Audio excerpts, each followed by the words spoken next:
Hi, how are you? Very good, thank you. Lost on You brought you here in our country. Tell me, what's the story of this hit? Well, it was like at a very difficult time in my life. I was my personal life and my professional life were like at that place where you don't know that it's actually going bad, but you feel something. You know that spot that you get in, and in the personal sense, I wasn't really ready to let go, but I knew that like it was going to some places I couldn't like return from, you know.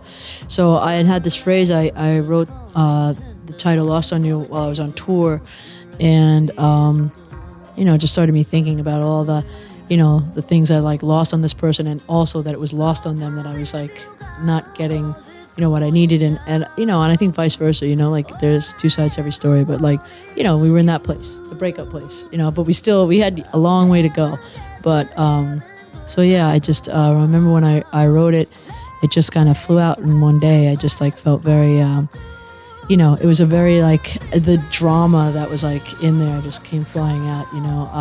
I tend to write chords and stuff like that, but then once we get the chords down, I like to like go for melodies first, you know. And I think I just sing into the mic, listening to the music and how I'm feeling that day, and the sound of the music just gives me like, you know, kind of tells my heart where to go. So it was like, you know, and I didn't know, I really loved the song, but it took, you know, a while. It was almost 2 years since it's come out. So You're also a composer, and you worked with huge names like Rihanna and Cher.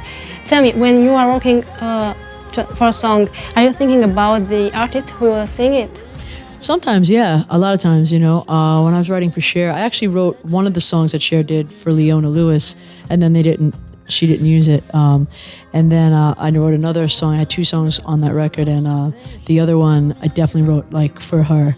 And you know, the Rihanna song was written for her. I wasn't with them when I wrote it, but yeah, I do try to go into that person's head, you know.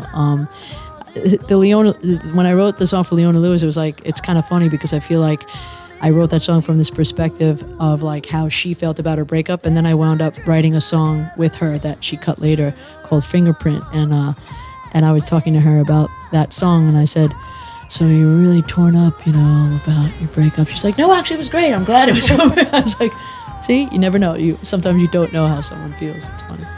Tell me your 3 favorite songs of all time. Oh gosh, I think Bohemian Rhapsody by Queen. I think Going to California by Led Zeppelin, and I think what is that song? Oh God, which Jeff Buckley song am I thinking of? I just forgot. Anyway, moving on. I think the Rolling Stones. I have to say it's got to be Sympathy for the Devil or something like that. Tell me, what is more important for you?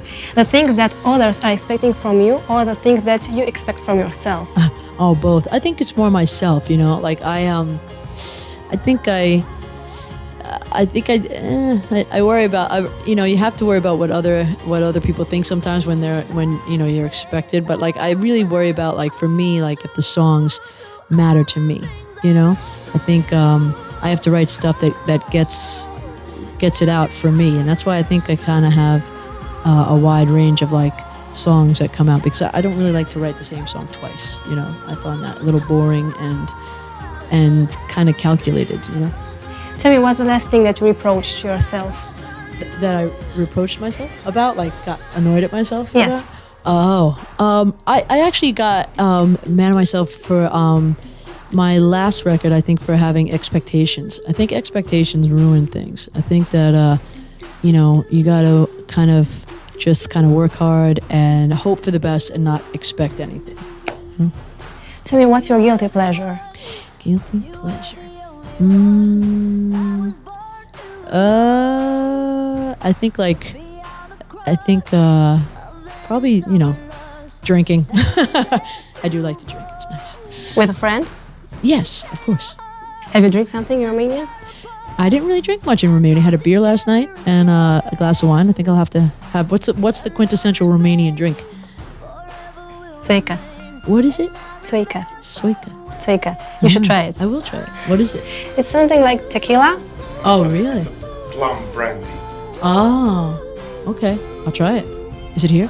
Where is it? How would you define the life of an artist? The life of an artist, I think, is up and down. Like sometimes extreme highs and extreme lows. And it's. I think it's difficult because, like I said, I think you have to be very careful. You have to be very careful, I think, where you allow, that question you just had, the line between what people expect from you and what you expect from yourself. Because your art and what it is came from you, and you have to keep being true to that and not try to please people, and try to create it for them because they didn't exist when you first started. So I think that's a difficult thing as an artist, and you just have to kind of know that in the down times that your work should help get you through, and it's very much more easily said than done.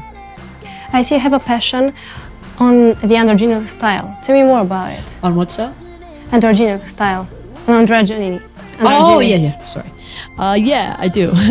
I just I don't know. I think a lot of people are both things. I just happen to feel it more. I don't really feel like I don't feel like, oh, I'm a guy. I don't. Obviously, I mean, I sit down and pee every day. I know I'm not, So it's obvious to me. But I just feel like I don't have to subscribe to any social confines of how I'm supposed to dress.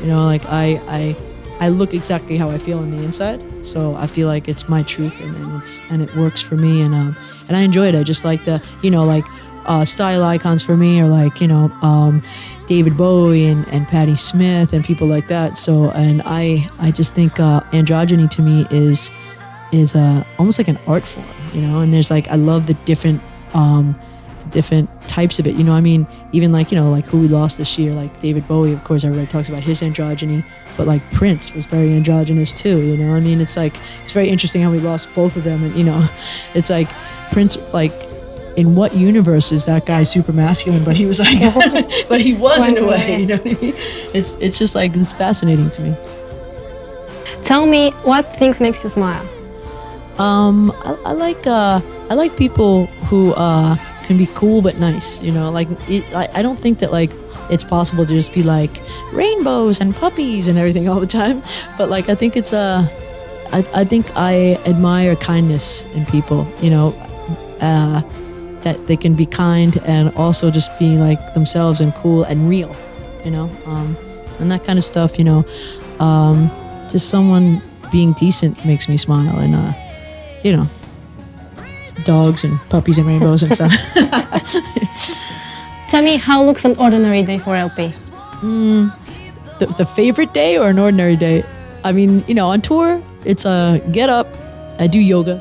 I'm really into yoga, and then I do I usually like to play my instrument a little bit, and I don't know, at home it's I take my dog out for a walk, I hang out, and then I maybe I don't know, I just have a drink, have my guilty pleasure, and then I hang out with my girlfriend, and I go home. I guess, yeah.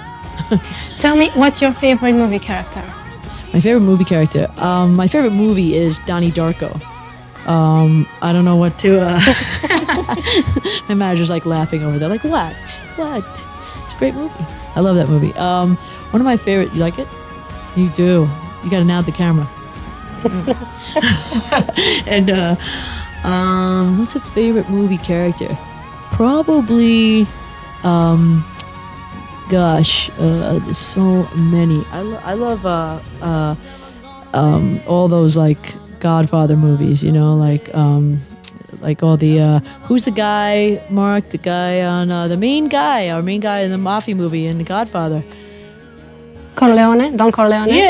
Yeah, not that guy, not the older guy, the main guy, not the Al Pacino. I love Al Pacino. I'll watch Al Pacino in anything. Yeah. What's your favorite whistle? My favorite whistle that I do? Probably I like them all, but Do we like to hear you? That one's fun. I mean, that one is the very versatile, and I think it's even more unexpected than my other whistle. People when I first did Lost on You, and people where like they kept looking around the stage to see who was doing that. I was like, it's me over here. But yeah, I like that one.